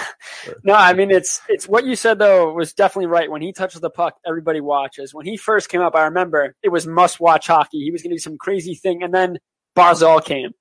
And while Barzal had a mistake when he played the puck in the penalty box, which put a sour taste in fans' mouths, quickly he passed Ho-Sang in the depth charts. Everyone said Barzal is just a better Ho-Sang, and Ho-Sang got masked. But I like what you said about that too, though. He is dynamic when he has the puck. The things that he can do, not many people can do. And if he can help this club, I'm all for it. He just has to, make the most of his chance. Which is why he went in the first round, right? Like he's a supremely skilled forward, very highly skilled. He just has, for lack of a better term, an attitude problem. And it's not that he has a bad attitude. It's just he sees things a certain way, and he's not necessarily wrong. And it's convincing him to not do those things or convincing him to see things your way, which is a problem that the Islanders have. They haven't been able to have this like take that tight and be like, yes, we see what you're saying, but you should see what we're saying. And let's meet in the middle. Both sides are kind of pig-headed in that regard where they just can't see it the same way. And that's where conflict occurs. And that's why he's not at the NHL and they're not getting the help out of what was a first round pick. I mean, you could definitely use a type of player like Ho-Sang, especially one that's still affordable, because any team it's a well-known secret when a team's against the cap like the Islanders are, having that young talent come up that's still on the $700,000 to $900,000 range could really help alleviate those issues. So do you think that the Islanders are deep enough prospect-wise to have players come up right now this year and help alleviate that cap crunch, or are they going to have to try to manipulate it a lot more than they have done so far? That's a good question because, yes, they have good players that they could bring up and fill a role at the NHL level, right? Like we talked about Oliver Wahlstrom, we talked about Bellows, and Josh was saying that's three players that could arguably play in the top six, depending on who you ask, but at least on the third line, right? At minimum, they're a third line option for the Islanders, which is kind of what they could use. But are they going to give them the shot? That's where I'm not sure. Are they going to give them a chance to succeed? Now, outside of that, they got prospects like Ilya Sorokin, who's going to dazzle this year. Yeah. They have Noah Dobson, who's going to do the same this year, right? Like, I see you rubbing your hands. I'm stoked for Ilya Sorokin. It's going to be incredible. I mean, I'm excited too, and I'm a Rangers fan. So the goalie battle between the Rangers and Islanders, Shesterkin and Sorokin, is going to be nuts. It's going to bring out that rivalry so much more. I can't wait. It's already peak, right? Or it seems like it's peak, right? They couldn't get any better from last year. Yep. And there's already a step above. And we don't have to rely on people beating each other up. Oh my God, what are the odds? Wow. So do they have the depth to help them this year? Yes. Because they have a lot of good pieces already, like Lee, Barzal, Bailey. A lot of people won't say that, but I sure as hell will. You're a believer. Yes, I am a huge believer. Can Nick Leddy step back into a top four role and produce? Absolutely. And then they have the complementary pieces like with the guys we just mentioned to help them. Do they have that down the road, like in 2-3 years from now? No, not as it stands right now. In 2-3 years from now, that pipeline is not going to be very good for them. Unless some of these guys like a Bodie Wild or Russian Lishkakov just absolutely turn up and become these top tier prospects that they need. But as it stands now, we don't know where they're going to be and what they're going to become. What about a guy like Sebastian Aho, the Islanders' Sebastian Aho? Obviously, he gets a pay raise as well, and the Islanders have a hole in their back end if they move Johnny Boychuk, and the questions with Andy Green. How much do you think that Aho is going to get a chance to play at the NHL level? Because we haven't seen him in a couple of years, but when he did play, though, he didn't really stand out doing anything bad. He looked solid to me. He was just a young guy, and he was stepping in for injuries or whatnot. Very Michael Delcolian performance, right? Like, full-on 0.0 WAR, just like good enough to be there, but not good enough to keep the spot necessarily. That's a shame. Like I like Michael Dalcol, but anyways, can Sebastian Aho fill that role? Yeah. If they want to save coin, like we talked about before, you put a guy like him in instead of Andy Green. Now, will they do that? Or are you going to put your third pair of Sebastian Aho and Noah Dobson No way. Sure.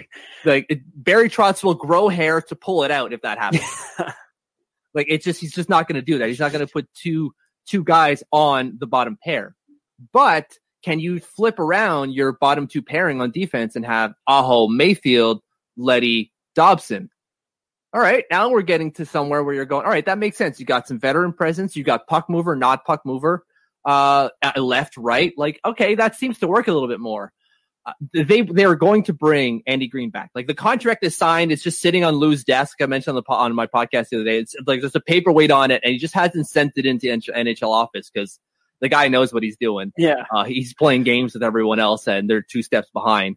But if they don't, right, if they just can't clear up the cap space, yes, I could see him playing in the NHL for the Islanders this year. I mean, I hope they sign Andy Green back because as much as I think Letty's going to have a bounce back year compared to what he's been, it's been a downward spiral for his career, but I think now he has to be better. Like it's not where they had good enough defense because the defense was so good that he didn't have to be that top 2-3 defenseman on the team. But now once Boychuk's traded with the young talent they have on the back end, he's really got to take that leadership role and be better. So I think he will be. But I like what you said, though, too, is you have that nice balance. Him playing with Dobson, as much as Boychuk with Dobson, to me, didn't really work that well because Boychuk was making a lot of mistakes as he's getting older, turnovers, all that stuff. You don't really want Dobson necessarily learning from those things. But at the same time, you can't have him with a rookie or a younger player. He has to be with a veteran to help him out a little bit. Yeah, that's just it. So, like, there's going to be a lot of learning going on the Islanders' blue line, specifically with Noah Dobson. But Nick Leddy's going to be getting back into a role that he's kind of used to, right? A top 4 role and quarterbacking the power play. Like you saw his power play minutes decrease significantly over the last 2 years with the emergence of Devon Toews, who's now gone to the Colorado Avalanche, right? So like he's going to get that time back that he missed. He's not going to, like you said, be thrown back into a top pair role. He's going into a top 4 role, second line or second pair. Which should suit him more. Like the quality of competition he's going to face is going to be less than what he did previously. So they're not throwing him under the bus saying like, Nick, you got to, be the guy you were 4 years ago. No, you be the guy you are today. And we're going to give you a little bit of an easier time of it. Great. That's awesome. So the Islanders are looking for a high caliber winger. And while there's free agents available, but like a guy like Hoffman, they can't afford unless he took No, it's not. Honestly, they can't. It's not going to happen. No. They're going to have to make a trade probably for a guy like a Laine or a Palmieri. Like you said, you look at the prospects and the piece on the Islanders. Which one would you think the Islanders would be more willing to move to get a guy like that? Kiefer Bellows. End. Period. Right. It's Kiefer Bellows that they move. We're good. All right. See you later, guys. Now, do you think that's enough though? No. Like if we're talking for a guy like Laine, absolutely not. And they're gonna have to make the money work too, right? Like Laine's on 6.75 for a year, and then what happens next year? Considering the Islanders have Anthony Beauvillier, Adam Pelech, who's going to get a significant raise, and Ilya Sorokin, right? Like all these guys have to be re-signed, and Casey Zizekas, assuming they want to keep him, which I would imagine they do. That's a lot of money. And then you got Patrick Laine, who, if he pops in 40, he's going to be like, Lou, I want 10 mil. All right, let me get on the phone and find $10 million somewhere in a COVID economy. Well, that's the problem. The COVID really put a damper on a lot of teams, but the Islanders are facing it the most. And I don't know. First of all, I don't think it makes any sense for them to acquire somebody like a Laine, especially this year with only 1 year left. If he now had signed long term and it was more manageable and they could maybe negotiate a way to rearrange it so that in the future they're paying a little more, maybe. But 1 year makes no sense. Palmieri, I think, makes more sense because he's not going to cost as much. And he's also, he has 1 year left on his deal too. This is it for him. So, I mean, is Bellows from Long Island? He's from Jersey, I think. I know he's local. Jersey. He's local. That'd be cool. But at the same time, though, is that a quote-unquote high caliber winger to play alongside Barzal? The biggest thing is getting someone that Barzal could pass to that's going to finish at a higher rate than what they have. We saw Eberle in the playoffs. As much as the chemistry they have is very, very strong, Eberle just failed to finish a lot of times. And sometimes it was like, just go sit down. Just go sit down on the bench and don't get off, because that's the tough thing. So for you, though, who do you think the Islanders a high caliber guy that they can go after that could make it work financially? Oliver Wahlstrom. It's internal. It really is internal, right? Like, because you don't raise a bad point, and like might have to look elsewhere. And The reason they would do that is Lou Lamoriello loves his veterans, as does Barry Trotz. So then your immediate logic is, all right, they got to find someone outside. Well, where are they going to do that? Unless they move Andrew Latt, who played a playoff game, to LTIR. That's going to be a hard sell already. Like, Lou can do it because he's done it before. But I don't know how he's going to, justify it this time around when the NHL office knows what he's up to. Yep. Everyone's expecting him to Robidahl Island, Andrew Ladd, and, the NHLPA has to be going like, no, you can't just do that. So we'll see. But if he does that, that's $5.5 million gone, technically. And then if he can move Johnny Boychuk and let's say both those second round picks that they got for Taves in the package leave, then you're looking at some more money. And that's definitely enough to sign Barzal and potentially someone else. But that's a lot of moves for a guy who's made 4 trades, right? 4. Yeah. Right. So I can't see it happening. It's possible, of course, like anything is possible, right? But I would say it's going to have to be someone internal. It's probably going to be someone like Wahlstrom or Bellows, that's going to come in and play on the wing that can hopefully pop in 20. Hopefully more even, but like at least 20. And it's kind of unfair because we're asking guys on their first NHL year to be like, all right, well, you need to be the change. Okay. No pressure.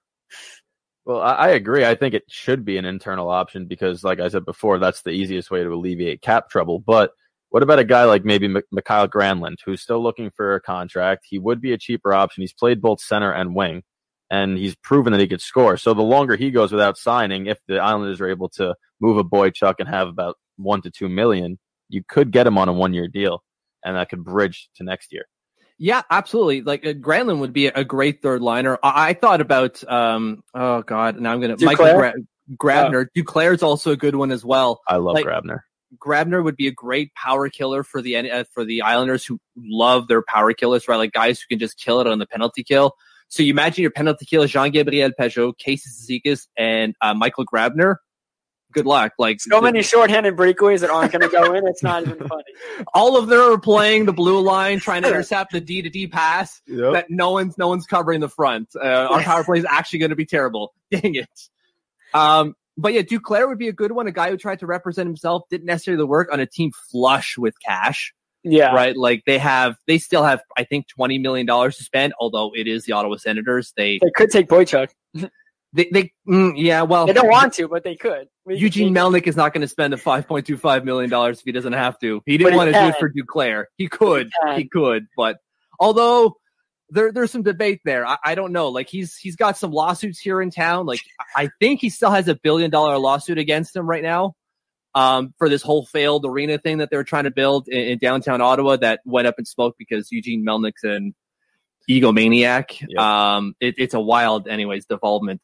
So, yeah, Duclair would be great. I really do think so. Does he fit with what the Islanders do? I'm not so sure. Like, defensively, he's not great.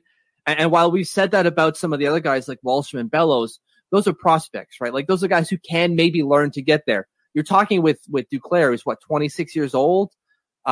He's probably not going to, get any better defensively. And so do you want to take that liability? We saw that happen with Derek Brassard. You took a liability on a guy or a risk on a guy and it didn't really work out necessarily. And it cost you to fix that mistake. The Islanders can't, make mistakes necessarily with what they're doing, right? Like they can't afford to lose another first round pick. They can't. We talked about how weak their system is in a couple years from now. They can't do that. And they have no cap hit to take, a swing and a miss on either. So what about though that he played? I know Brassard probably played with Pageau at Spurs, but Pageau played with Duclair. They have that chemistry. And yes, it took Pageau a little bit to figure out, hey, I'm not a first liner anymore. I'm playing in a defensive based system. And that changes the game. And for a guy like Duclair who loves scoring goals, obviously he's going to have to pay more attention to the defensive side of the puck. But at the same time, playing with Pageau, who is defensive savvy, he's very good in his own zone. He knows what he's doing. That allows a guy like Duclair to go up there and play more offense with a guy like Pageau to cover him on the back if he makes a mistake. Yeah, good points all around for sure. Are the Islanders going to want to sign up for that? And do they have the money to do so? So, and that's really all it comes down to is like, do they have the money to do it? Because yeah, Duclair would be a fitting add to a middle six that could use a few more goals. Do they have the money? We're already not sure how they're going to get Barzal signed with 3.9. And then we're all convincing ourselves he's going to sign for 6, which is possible. But like you're thinking a 60, 70 point guy signing for $6 million. I don't know, but that's what this COVID economy does. We have no idea. Yeah. So last one before we let you go, and this one's not Islander related. It's just prospects in general. Obviously, this draft year was supposed to happen, didn't happen. All the buildup went with it. The Rangers wound up winning the lottery. I could not love ping pong balls any more than I do right now. And so the easy answer to this question, which drafted player this year do you think will have the best NHL impact, is Lafreniere, which obviously it seems like his ceiling's the highest. He's going to get the chance. But there's also a couple other players, especially in that top 10, that might get a chance that could produce. So is there a little surprise that you think will have a great impact in the NHL right away? There's a lot of noise around Cole Perfetti, right, with the Winnipeg Jets. And of course, you're right. The biggest impact at the NHL level is going to be Alexis Lafreniere. There's no question about it. He's what he's going to be able to do on a pretty stacked Rangers team offensively and defensively as well. Like the Rangers defense, man, they're going to be good. I'm worried about the Rangers, man. I really am. I think that they'll be good defensively next year. Yeah, that's what I mean, right? Like Fox, D'Angelo, as much as we want to say with some of the things he says somewhere, but like he's still a good, at least offensive player. Maybe he's going to be their third pair too. Exactly, right? Like quality of competition is not going to be very high for him. No. Yeah, he might get, dunked on by Sebastian Aho once, but like Noah Dobson got dunked on by Kasperi Kapanen, so like whatever. Well, you don't expect D'Angelo to be on the ice against Aho in next year. Next year, that'll be Fox or somebody else that's more qualified to do it. I just remember my jaw dropped and I said, "Oh my God, did I really just watch their season?" See, I said the same thing. I said the same thing, but it was with a different emotion. I was like, "Oh my God, that season just ended on oh my." Well, it was the first postseason I've watched as a Rangers fan where I didn't have obviously I'm a realist, so I knew that they weren't going to go all the way. So I was just happy that I got to watch some postseason hockey. Did I want to see them win one game? Yes, but I just wanted these young guys. I knew that it was huge. If you can get these Kakko, Edel, Fox to get 3 games of playoff experience before they were supposed to, that's a big step. It was a big lesson learner. I mean, D'Angelo knows now. Don't poke check. Take that chest. Yep. Yeah, you're right. Like you got to learn to lose sometimes, right? And learning to, and it really puts a lot of, I know we're talking about the Rangers here right now, but that's quite all right. Like when you're initiating a rebuild, you don't expect it to be done in 2 years. You really don't, right? Like they sent a letter out saying like, there are going to be some tough times. There's going to be some hard things coming, like Lundqvist going, not Zibanejad, but, why can't I think of his name? But other guys leaving the team, right? Like fan favorites. There's going to be some pains, guys. Boom. 2 years later, Artemi Panarin, 1st overall, 2nd overall, Adam Fox that we got from, was it Carolina? That they traded? Yep. Like turns into a top 4 guy, maybe a top pair guy. Like boom, things are lining up real quick. And you're like, all right, I wasn't ready to win so quick, but let's go. That's got to feel pretty good. I mean, this would be a much better team if they fell in any other division. Yeah, but the Metro is just so good. And if they do the geographic realignment, which we've been talking about too, and you add Boston to the Metro now, just shoot. Oh God. The Islanders can't play again. Yeah, Buffalo. I mean, well, Buffalo coming is great because you know that somebody will fall below the Rangers and Islanders. But they have Stolo on a 1-year deal to help Eichel get to the promised land. What do you mean? Hall will they'll score, but the Sabres' problem has never been scoring. It's always been who's in net to keep the puck out and defense. Yeah, they basically have a Doug Weight system running there. So and then we are very familiar with that. Like, is there even a system there? Yeah, right. Like we dare you to outscore us. Okay, boom, boom, boom. There they go. God, dang it, didn't see that coming. What's crazy though is they always start off where people go, no, maybe it's their time to make. Never mind. Yeah. 10-game winning streak, 20 game down the drain. You're like, oh. Yeah. But to get to the question, sorry. Yep. No, it's all good. There's 2 guys that I'm really, if you were just limiting it to the top 10 of the 2020 draft, outside of like the top 3 even. So if we're focusing from 4 to 10, Lucas Raymond playing out in Sweden, I believe it's Frölunda. My God, that's a prospect for Detroit. Yep. He's going to be incredible. I don't know if he's going to get a chance this year because I'm not really sure what his contract situation is with Frölunda. He may have a year left, but like they're going to try to get him over. They do have an agreement in place, but the SHL is kind of being rough with who they're allowing to come and go during the season. So I don't know if they're going to allow that this year. We'll see. And then, like I mentioned earlier, Cole Perfetti. I don't think he gets a chance, but he might. If he can perform well at training camp for Winnipeg, they might give him a chance because that's a team that looks to its youth to regenerate and rejuvenate its system on a yearly basis. And with potentially Patrick Laine at some point requesting a trade, I would imagine they're going to need guys to come in. And I'm not saying he's going to be a Patrick Laine-esque player, but he's going to be more offense for them, and they're going to need that if he leaves. So Cole Perfetti and Lucas Raymond are my top two outside of the top three in the top 10 to make it more confusing.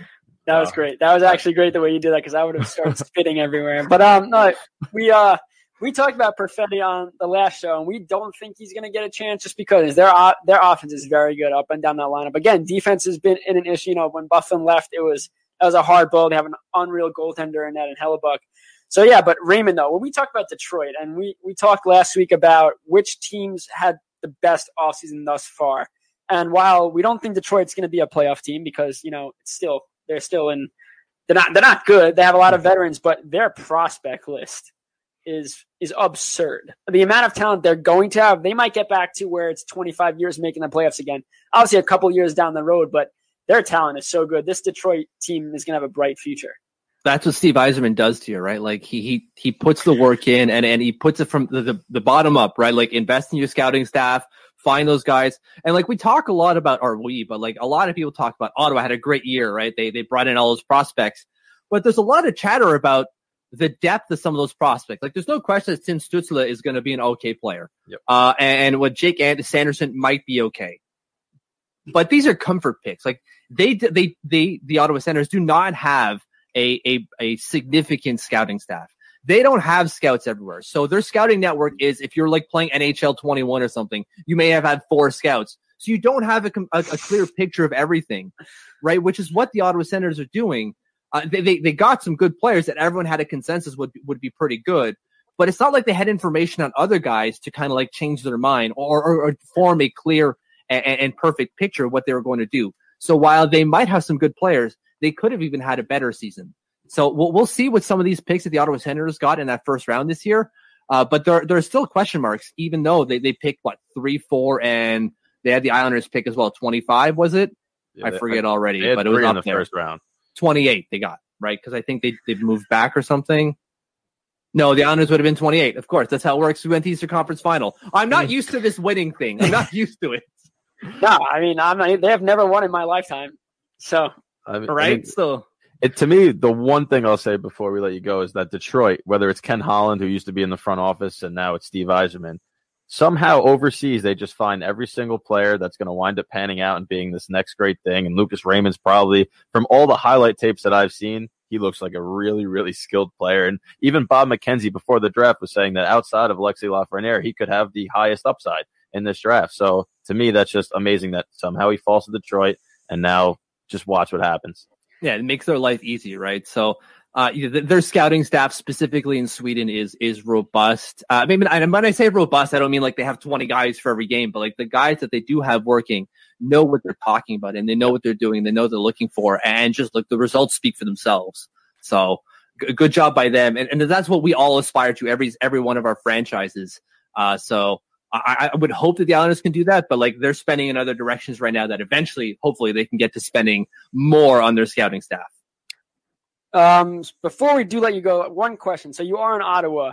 Yeah. How does people feel about they're not the retro look jersey? Obviously it's similar to there, but going back to the old logo. What do people think about that? They love it. Love it. It's one of the, it's positive here about the Ottawa Senators. There's love for the Ottawa Senators, which hasn't happened for years, right? Like we did the billboards and then they did the billboards, kind of the same thing, trying to get rid of their owner, not even just their GM, their owner.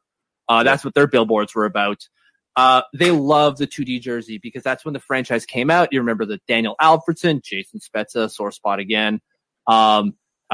Just Danny Heatley, right? Like putting up 100 points and making it to the Eastern, not even just the Eastern Conference, but all the way to the Stanley Cup Finals, was huge. And it brings them back to their glory days. It's kind of like what we were doing, except they didn't already use that logo, right? Like it's like we had a 3D logo and they're like, let's go back to the 2D one. Everyone would be loving it.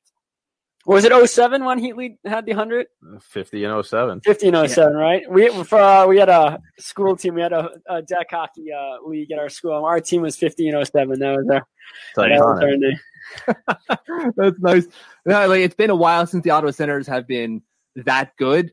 And so bringing that back brings a big sense of not relief, but just kind of just brings everyone back to the good old days when Eugene Melnick wasn't necessarily what he is today. For sure. Definitely. All right. Well, Michel, thank you very much for joining us. We really do appreciate it. It's been a great interview. Great. 40 minutes long doesn't feel like it, and we really appreciate you, all your insight, and you coming on and taking the time to talk with us. Thanks for having us, boys. I'm going to make sure my kids haven't, killed themselves right now playing Lego. I hear the Lego falling all over the place. It's going to be a mess out there. Make sure you don't step on them. Those are the most painful things to step on. I got my shoes. I'm good. All right. Thanks, boys. No problem. Have a good one.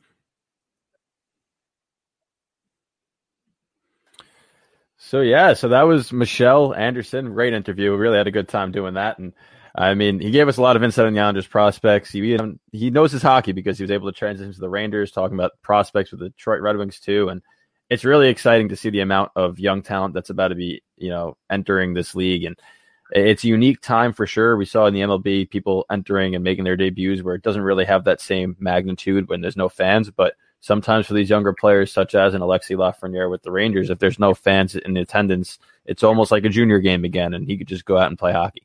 Yep, all they got to do is focus on playing the sport they love. There's no distractions, and while, of course, they envision themselves walking on the ice for the first time doing that solo lap, the fans, the crowd going nuts, but at the end of the day, you're living out your dream. You're stepping foot on NHL ice. It's still going to be a surreal moment. No one's going to take that away from you.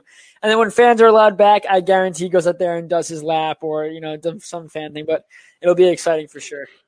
Most definitely. And I look forward to hockey coming back because I know you and I are really eager to watch some NHL action again. And a reminder for all you listening that the number is 802-294-2777. The lines are open. Feel free to call in and talk about the retro jerseys, Islanders, Rangers, or hockey in general. We'd love to hear from you. But until we get a couple of calls, let's talk about the NHL Network's top 20 centers list. They just released it. Number 1 is obviously Connor McDavid. Number 2 is Nathan McKinnon. But interestingly enough, number 3 is Leon Draisaitl, and 4 is Crosby. So the Edmonton Oilers have 2 of the top 3 centers in the National Hockey League and still lost to the 12-seed Chicago Blackhawks in the playoffs. Well, it just goes to show how important this sport is when you have a team around you. Look at basketball. Have LeBron. You're in the finals probably every single year. Baseball, you need more than just one guy. But in hockey, look, 2 of the top 3 best centers in the league putting up unreal numbers lose to the Chicago Blackhawks. Yeah, it's crazy. The magnitude of you need a team around you. You need depth guys. You need great defense. You need great goaltending to win in this league. And that's a good thing. It's a good thing that the Oilers have 2 guys in the top 3 and they didn't win because it just shows how competitive this league really is. Yeah, I mean, and the Rangers and Islanders both represented, and Mika Zibanejad and Matt Barzal. And I mean, you look at this list; it's only 20 centers, but the fact that the amount of talent, like Barzal is 19, right? So that just speaks to the depth of the center position in the National Hockey League. And there's just Anze Kopitar, who used to be an elite player and still is, for the most part, number 20. So Austin Matthews, Patrice Bergeron, right? Sean Couturier, Steven Stamkos, Elias Pettersson. The list just goes on and on. The amount of talent, Braden Point. It's honestly surreal. And the Rangers, who have Mika Zibanejad on it, really struggle at the center position when it comes to face-off percentage and talent. So it's really crazy to see how many good centers there really are in the league, especially when the team that you watch consistently is struggling at that position constantly. Yeah, so I was looking at it. I said, okay, let me see. You have Zibanejad at 10 and Point at 9. And I went back and did some digging statistically wise. Point over the last 2 years has 66 goals, 90 assists. That's 156 points. Zibanejad, 71 goals, 70 assists, 141 points.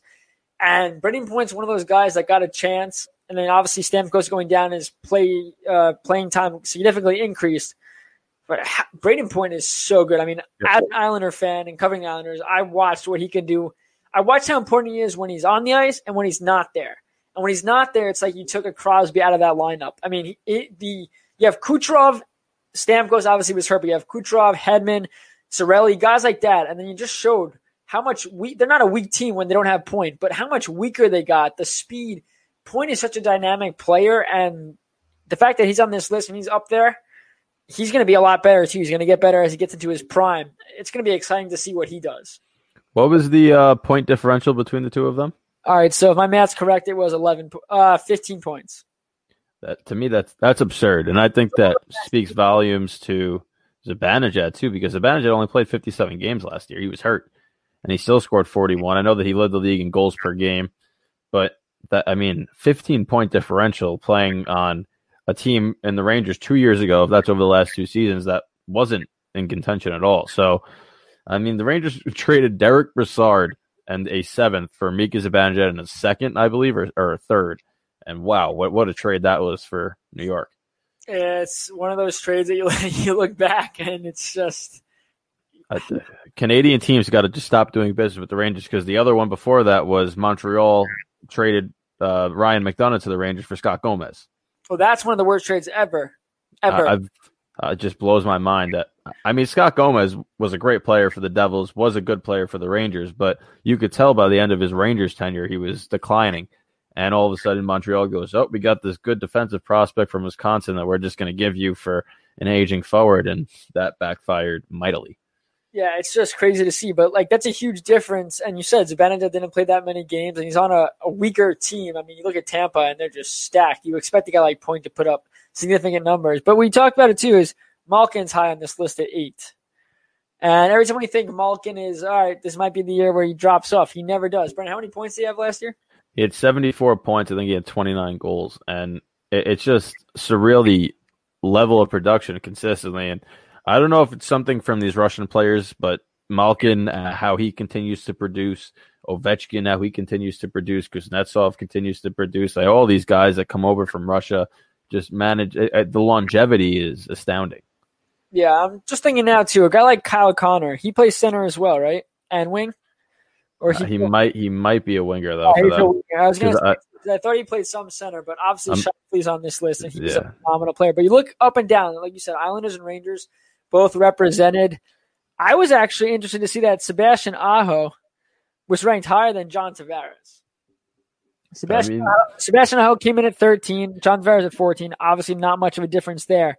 But it just goes to show how, people see Tavares as this world-class guy, and while he might be in some eyes, a guy like Sebastian Aho in a much, much smaller market.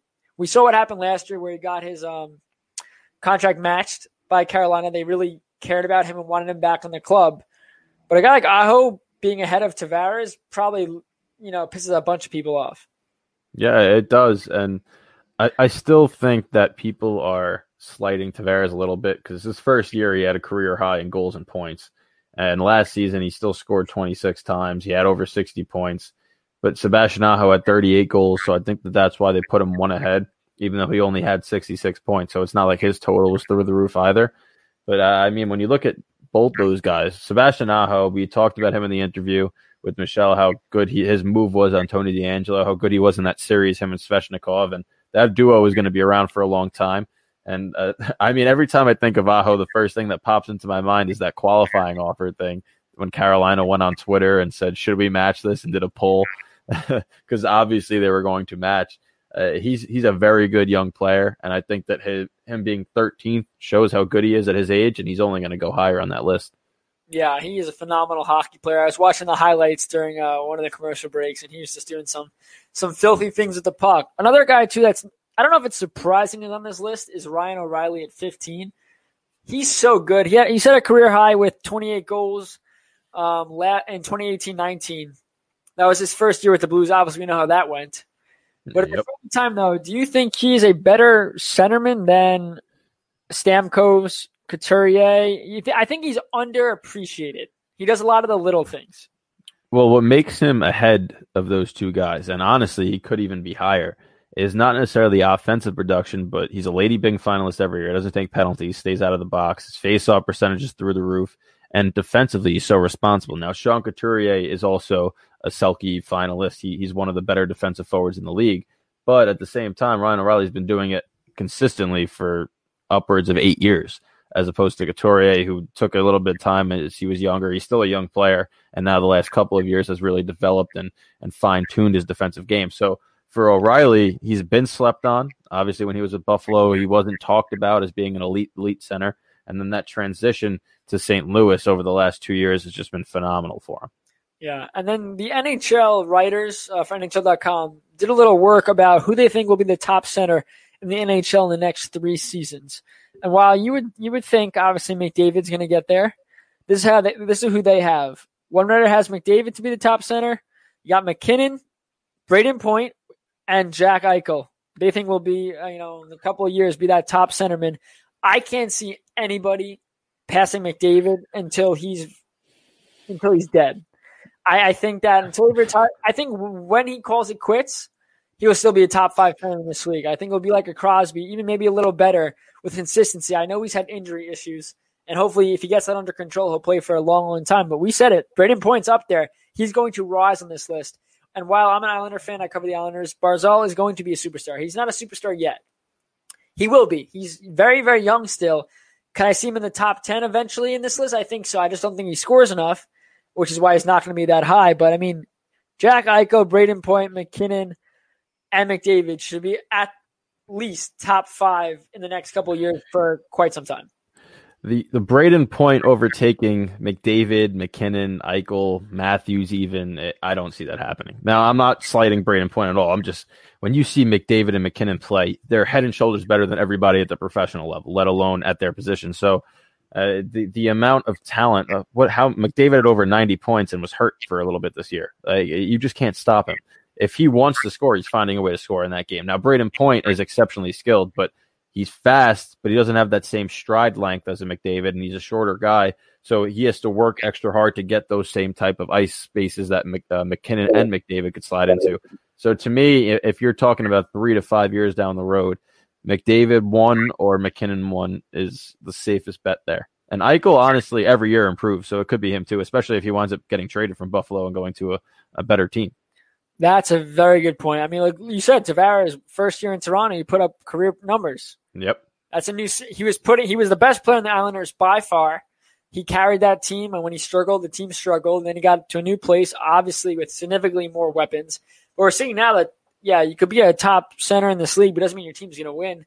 Toronto hasn't figured it out how to get to that next level to contend because, quite frankly, they don't show up in the playoffs. And even the Islanders, after Tavares left, got better.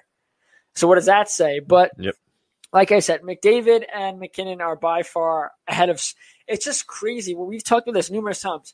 It's not just their speed. It's their speed with the puck. And then it's their decision-making where the goalie has no idea what you're going to do. McDavid could either cut to the net, quick shot, cut to the net, hold on to the puck, deke him out, take a wicked wrister. It's just when you have so many different options, it is impossible for a goalie to guess what you're going to do. He has to read the play, and by the time he reads the play, it's in the back of the net. And if they don't shoot it, they deke around, do their thing, pass it off to someone else who buries it. A guy like Zach Kassian racking up 20-plus goals because McDavid just does what he wants to do and feeds him an easy pass, finish. These two guys are just elite. But like I said, Braden Point's that, and especially when Stamkos, if he does get traded or he leaves, this is Braden Point's team. I know Kucherov's not super old, obviously. He's getting up there. Braden Point is a new wave of Steven Stamkos, and he's going to take that role. I don't think he'll be the leader. I think Hedman will be the captain once Stamkos calls it quits, and I'm hoping for Stamkos' case that he gets to play longer than he wants. Injuries, it seems like he's always hurt. And we look back, he hasn't been hurt for a couple of years until this year, but it just seems like those injuries take a toll, and he re-aggravates them all the time. So I think that having Stamkos on this list, what was he, 19 on the top 20 list, or he's close to the bottom? Barzal was 19. I think he's 17. Yeah, I mean, good to see him on this list. Hopefully he gets to bounce up, but the future is bright. And, as we get towards the end of this episode, which ends right now in a couple of seconds, we're one more week away from that countdown to hockey, which is weeks away, but we're getting closer and closer, inching. And obviously, we're so excited. We just can't, we need it back. And I don't, honestly, at the end of the day, fans or not, I just want the sport back. As much as I want to be there at the arena at Nassau Coliseum for their last ever season there. It is going to be ever. They are not coming back. It's going to be officially their last year in UBS Arena. I can't wait, but we need this season to get underway as safe as possible. One bad lapse, and the whole thing would come tumbling down. Yeah. By the way, Crosby only 33, so he might have some say in that top center spot too. We'll see if he can stay healthy. But another great episode 25 down the drain. Amazing that we've come 25 episodes already, and next week we're going to be back live, same time, Tuesday, 5 p.m. So we expect to see everybody there. Everybody have a good night. We'll see you next week. It's the Worldwide Sports Radio Network.